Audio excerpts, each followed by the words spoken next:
Hey, what's going on? Welcome back. So, Brave, the well-dressed nerd, here to talk to you. Check it out. So today was the summit, the big Putin and Biden summit, right? And man, I enjoyed watching it. I really did. More than anything, I enjoyed watching the media response, right? Stateside media, of course. So very quick, I recorded the whole thing. I'll be making some clips and stuff like that. It's gonna take me a little while to do that. So hopefully, if not by later today, then tomorrow, I'll start rolling some of that stuff out. Also have some other videos I'm gonna be uploading today here shortly that I did late last night or early this morning. So I'll be putting those things out here in a bit. But I had to just very quickly touch on the summit. So some key takeaways. Because I had the RT version playing here in my office, and then I had I think CNN playing in the CNN playing in the in my bedroom, right? So I'm going back and forth, trying to see to make sure that they were playing the exact same stuff. They weren't censoring stuff and playing little funny games and stuff. And for the most part, the statements that they made in the coverage of the statement, not the coverage of statements, but the actual speeches and question segments of the from the summit by Putin and Biden were pretty much covered, squared away as far as presenting it to you. Now, where the fuckery came in is one in the question segments. I'll get to that in a second. And then two, the media coverage afterwards. Notable, and you'll see this when I put my videos out later. Maybe you'll see it on someone else's videos beforehand. Maybe you saw it, noticed it when you was watching it, if you watched it, right? What's notable is that Putin took questions from everybody, meaning he wasn't just taking questions from Russian TV or RT or Sputnik. Every country's journalists or whatever got a chance to ask the questions. And obviously the fuckrottery came through when the stateside media like CNN, the corporate media stuff, let me say this again. The establishment media stuff for the US came through. They were there for the bull crap. They were there for the BS, right? With some of the dumbest questions ever. It's crazy because all the other countries that are asking, they're asking questions that are notable that make sense. Journalists are journalists, and they're gonna play games no matter what in most cases. But still, they ask questions that made sense. They asked questions that touched on subjects that made sense. And then after you get these rounds of questions to Putin from journalists from international news, affiliations, what did I just say? Conglomerates or whatever. Then you get the stateside, the US stuff comes through, and they're asking the dumb, TMZ type, propagandistic type stuff, you know what I'm saying? Just just ridiculous questions. What I enjoyed, it didn't frustrate me. I'm pretty sure some of you that watched, or when you watched the coverage of it from other independent pontificators or whatever, pundits and all that, or just indie guys on YouTube or content creators, I'm pretty sure they're going to express their frustrations with the questions from the US media. Yeah, I mean, it's just, at this point, it's just stupid, and we know what they're going to do, right? Because we watch it every night, right? And it actually was I'm glad that, because it sheds a light on them, right? It sheds a light on them. Very quickly, let me say before I go any further with that, Biden only took questions from the U.S. media sources, or at least friendly media sources. You dig what I'm saying? Some of the voices you would recognize from MSNBC, CNN, and others, right? And that was really garbage, because here you have Putin. And first of all, Putin was he was just taking them. People was raising their hands. He'd hit him. Let me get another one. He hit him. If there was problems with the communication, in the case of the Canadian journalist who was asking the question concerning her child's, I guess from the perspective of her child, not understanding why this summit was necessary. Funny thing is, most adults don't understand why this thing was necessary. And there was some problem with the translation, which is weird because Putin does speak English, but whatever.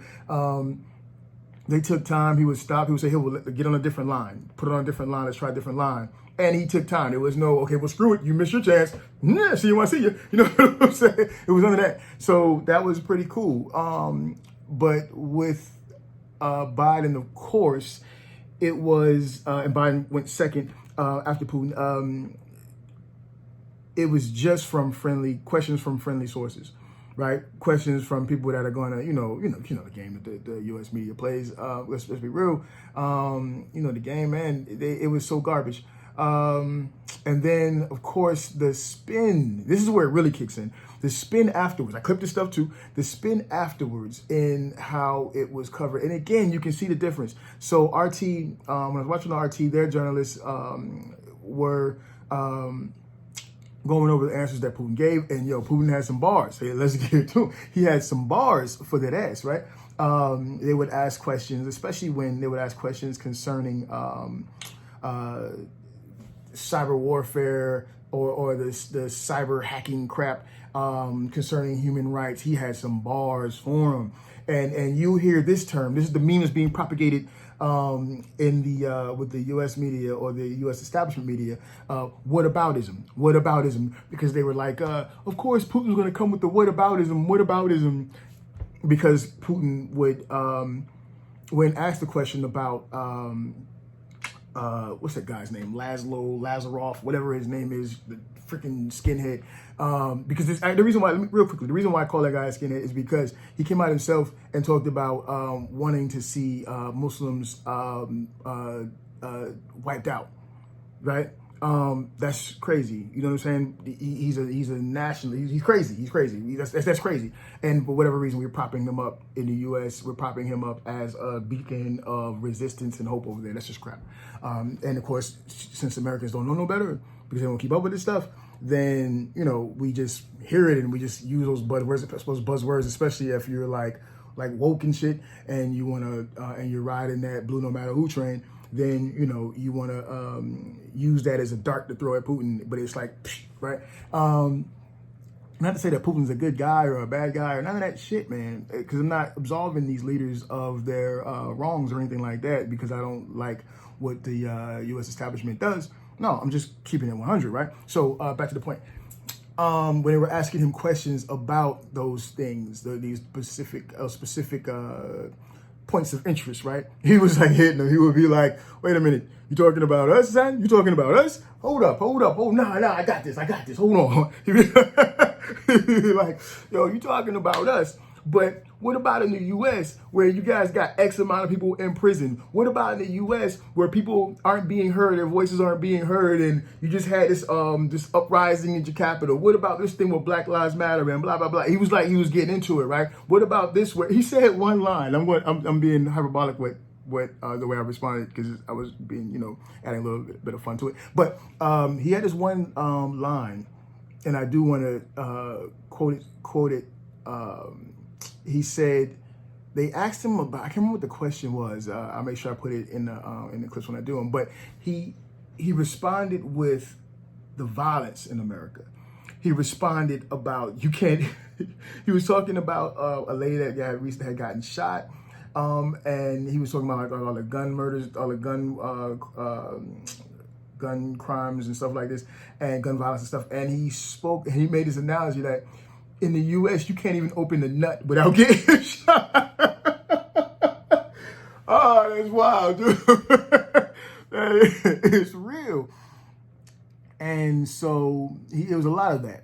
When they would come at him a certain way, he would check them. Like they would come at him with some bull crap, some false equivalencies, or false accusations against the character of the country, of their country, or whatever the case is, and he check him. You know what I'm saying? He check him, and then he'd go down the line of all the different things that we've got going on. He talked about the black sites here where, in case you're not in the know, like Guantanamo and things like that, that never closed. In case you didn't know that, never closed, still open, still official, right? He talked about he touched on those things as well, right? And that was pretty fire, man. I was like, yeah, give it to him, because you see, this is being broadcasted internationally, live. It's being broadcasted on U.S. media, right? And our people, as you well know, and if you don't know now, you will know, our so-called validated media, the gatekeepers, as it were, for cable news and establishment journalism, who are all corporate, they are simply here to propagandize us. I've come to this realization. They are simply here to propagandize us. People around the world know what goes on and what we represent, right? And not so much we. When we're saying we don't mean like, me and you, talking about our foreign policy, talking about our media, how they turn a blind eye to all of this shit, right? They know that. We don't know, because we don't take an interest in this stuff, because, we're on TikTok and we're on Twitter and we're listening to the radio, the urban radio, and, we got like our video games and our switches and all of this stuff. So the majority of us don't know. We don't know until it hits our pocket. And then we're like, oh crap, we wake up all of a sudden like, how did this happen? Or when some scary orange person shows up and starts saying things that are actually true, which is funny, which is what made it so scary to especially the establishment, right? Then we get afraid. Then we wake up, all of a sudden our eyes are wide the fuck open, and we're like, oh wow, where did this come from? Meanwhile, everybody else always knew this. Like, they always knew this. I remember this, this was on CNN, as a matter of fact. I don't see what CNN, right? This is some years ago. And around the time we were having that crazy ass influx of active shooters. Like, it was like an active shooter, like every 2 active shooters a week or something. I don't know what was going on. It was given away with coupons or something. But remember, they were doing this poll of people around the world and what they think about the U.S., right? Because I guess obviously they wanted to show, because Trump was in power at the time, and they wanted to show how we were being looked on negatively because of Trump. And there was this one guy, he was like somewhere in the Middle East or something. And they asked him, what do you think about the U.S.? And the guy was like, I think the people of the U.S. are very good people, but I think that your government are the rascals. Those were his exact words, right? Because around the world, they see what the elite are doing, the powers that be are doing.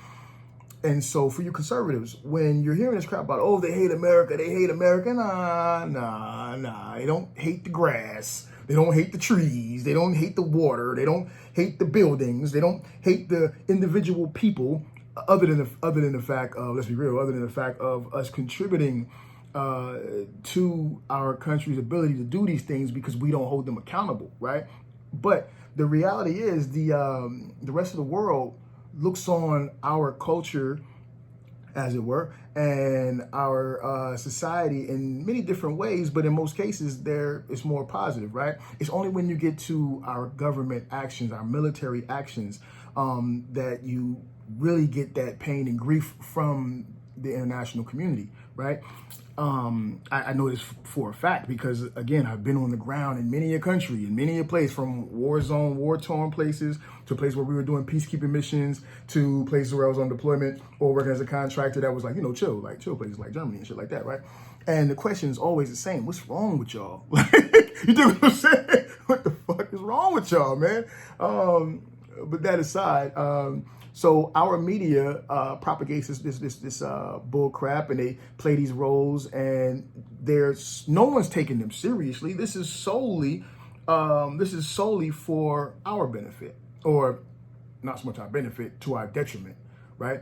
Because again, international residents, they know that this is bull crap when the CNN or whoever comes out and says this. A lot of the good information that I try to provide, a lot of the good information that I take in, and comes from outside sources in many cases. Like I did a video last night on the Sky News Australia bit that goes in depth about the Wuhan lab, right, and the leaks. I mean, she blows this thing wide open. And notice no one's covered that today. Not anyone. No one covered it yesterday except for the breaking points with Krystal and Sagaar, right? As far as I could tell from what I had came across, right? They blew this thing wide open. Your trusted sources don't have this information in some cases because they still seem to depend on mainstream media to take the lead, and then they come behind it and debunk it or fight against whatever the case is. But as far as getting out and doing investigative research, and I'm not pretending like I am. I'm not pretending like I'm like the investigative journalist. You know what I'm saying? I pay attention, and when I hear things or when I read things, I take it aside, I take notes in, and I go further in depth with studying it to make sure that it's valid, right? In as many cases as I can, right? I'm not trying to act like I'm perfect or anything like that. Long, far be it from it, right? But that is the case. So everyone's not in the know on all of these things, right? Having said that, that leaves the door open for the U.S. media to do what they did, which is completely spin the interactions with the press pool and Biden and the press pool with Putin. It's crazy. It's fucking crazy. Like, when they covered Putin, when I turned to CNN and it was covering Putin's questioning phase or whatever, right? It was like night and day because the RT people that was covering it, they did a little recap and it was all peace. They wasn't tripping like that, you know what I'm saying? And one would say, well, if you want to be a jerk about it, well, oh, that was RT and that's Russia, so of course they're going to be nice about it, or at least they're going to not even be nice. Of course they're going to speak highly of Putin, right? But then when Biden came about, they did the same thing. And I'm not saying they didn't point out things that were missteps or wrong. They did that in both cases, I believe. But it wasn't that Saturday morning cereal dollar cheeseburger. You know what I'm saying? It wasn't that bull crap. It wasn't that constant commercialism.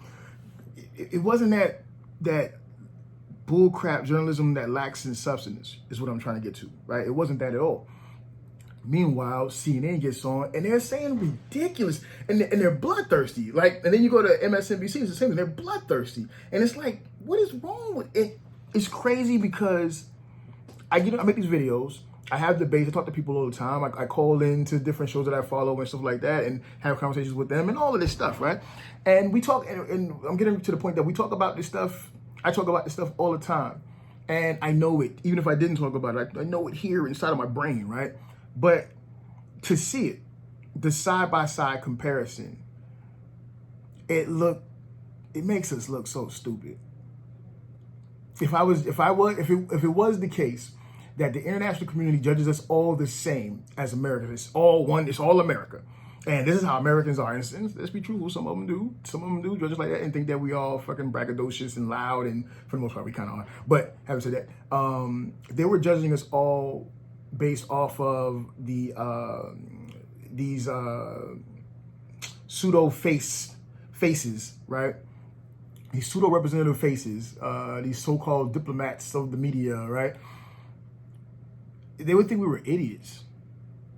And maybe they do in some cases, because it's idiotic, it's buffoonish, it's ridiculous. There's no excuse for it. Like, it's not even a good Lifetime movie, is what I'm saying. It's not even a bad Lifetime movie, as a matter of fact. Like, it's not even a bad sci-fi channel, Lava-Lantulas or Sharknado quality. It's none of that. It's garbage. It's like bull crap. I've seen Teletubby productions with better production quality than our journalists. I'm not talking about like camera quality and stuff. I'm talking about just as far as the way the message comes across. Like, it's garbage, man. So I've gone on for a lot longer than I wanted to. I wanted it to be like a little 5 or 10 minute thing. Now it's 19 minutes. So I'm going to stop this. I will be uploading those videos as soon as I can chop them up. Probably going to take a couple of days to get all of it out, but I'm going to get them up. But this is coming up now because I need you to know that if you have not watched it, you should go and watch it. And for those who did watch it and those who did not watch it, especially those who did not watch it. If you are watching the CNNs and the NBCs and all the rest of the drive-bys as the old Rush Limbaugh, who's probably burning somewhere right now, as he called them, the old drive-bys, their coverage is going to be horrible and untrustworthy and ridiculous.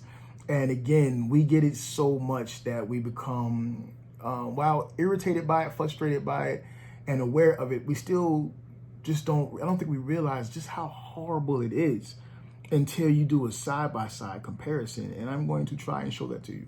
All right, that's it. Easy. Oh, by the way, if you like it, if you don't like it, comment down below, challenge me or agree, whatever the case is. You can subscribe, not subscribe, it's fine, but share it. Talk to your people about it. Share the conversation. Share the conversation.